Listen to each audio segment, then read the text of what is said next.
তুই নেমেছিস কেন? তুই নামতে কে বলেছে? ওঠ এবার একা একা ওঠ।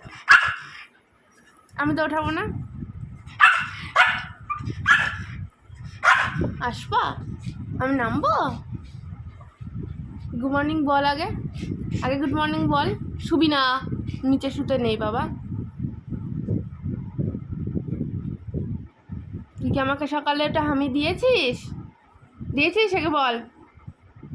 মিথ্যে কথা বলবি না। হ্যাঁ বলছিস কিসের জন্য? কবে থেকে হামি দেওয়া বন্ধ করে দিয়েছিস ঘুম থেকে উঠে? এখন গুড মর্নিংটা বলিস না। থাক তেমন নিচেই শুয়ে থাক। নামবো না, আমি কিছু করবো না, থাকবি। যেও না বাবা। ও শোনা মা। মানা, ও মানা, চলো ঘুরে আসি। ভালোই তো বুঝলি ঘুরে আসার কথা। পাকা ঝুনো একটা।